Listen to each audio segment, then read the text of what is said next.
The dream nail gives the knight the ability to, among other things, read thoughts. These thoughts may be directly from the mind of a character, enemy, or corpse, or residual thoughts left on an object of some kind.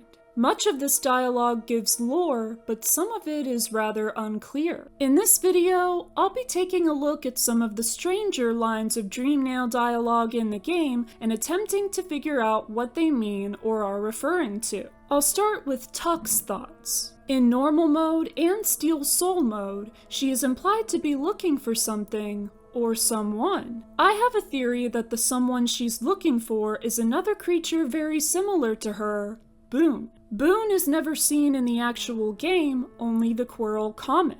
Based on what she's thinking, the two got separated at some point, and Tuck believes that it was Boone's fault because she wants an apology from him when they meet again. Then there's the thoughts of another character encountered in the waterways, the Dung Defender. If he is dream-nailed in his arena after being defeated, he is revealed to be thinking, so there were others. Others of what? Ogrim does know about the Pale King's creation of the vessels, or at least of the Hollow Knight. Maybe he didn't realize that vessels other than the Hollow Knight had even existed, or he didn't know that any vessels besides the Hollow Knight had found a way out of the abyss. If Troopmaster Grimm is dream-nailed immediately after defeating him and before listening to him again, his thoughts reveal that he knows what the Knight is and where they came from. Specifically, he knows that the Pale King created the vessels and that the Knight was left behind in the abyss. Since the Nightmare's heart is a higher being, it is probably the source of Grimm's knowledge. One of the Grimm steeds is thinking, the roads in between are long and dark, but the Master's light will always guide us. This probably has to do with the minds of the Grimm Troop's members being guided, and somewhat controlled,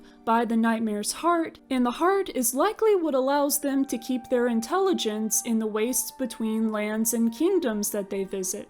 Now let's go to a few corpses. The royal retainer in the lighthouse in the abyss was thinking, the sea calls. Since the Radiants can communicate with bugs through their minds and influence them to take certain actions, the Void can probably do the same, and it told the royal retainer to turn off the light of the lighthouse, as the bright beam of light likely had an adverse effect on the lake of Void that the lighthouse overlooks. Then there's the corpse holding the love key in the Queen's gardens. Their dialogue reads, "Too long spent together, we became as one." They seem to have had some kind of interaction with the Collector, which would explain the void streaks coming from their eyes. It's possible that the Collector captured this bug as part of its collection and had a special affinity for them like it did with the grubs. If this were the case, it's possible that the bug locked the Collector in the tower after escaping. After Nightmare King Grimm has been defeated, the large bug whose corpse is dream-nailed to reveal the Nightmare Lantern can be dream-nailed once again and has the dialogue,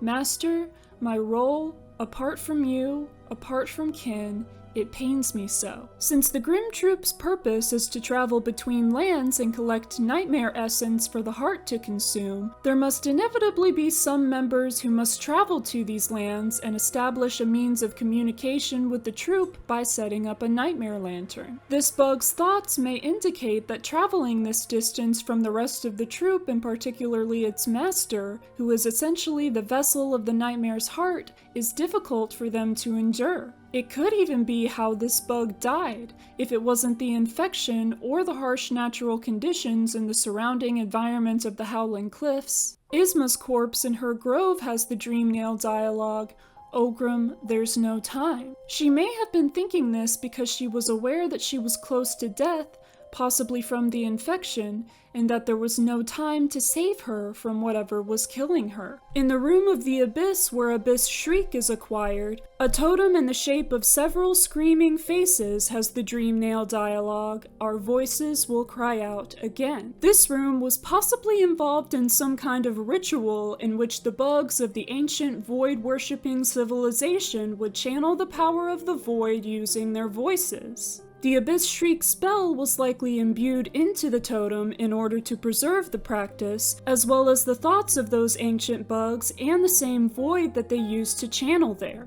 The Dreamnail dialogue of the mining golem in Crystal Peak holding the crystal heart seems to be a series of commands, possibly programmed into the heart itself and then into the golem once the heart was placed inside it. The tomb of the snail shaman in the crypts of the resting grounds from which the Soul Eater charm is obtained has the Dreamnail dialogue, "Let me rest." These may have been the snail's final thoughts before they died, or it may somehow be that snail shaman communicating with the knight from beyond the grave to stop disturbing their tomb. Also in the resting grounds, the statue holding the Dream Shield charm has the Dreamnail dialogue, "Protect yourself, you are our last." The charm was most likely created by the Moth tribe given its nature and the fact that Markoth uses a similar one. By the time the game takes place, the Seer is the only living member of the Moth tribe left, so the charm was likely created by some of the other last remaining members to give other moths a means to protect themselves so that the species would not die out.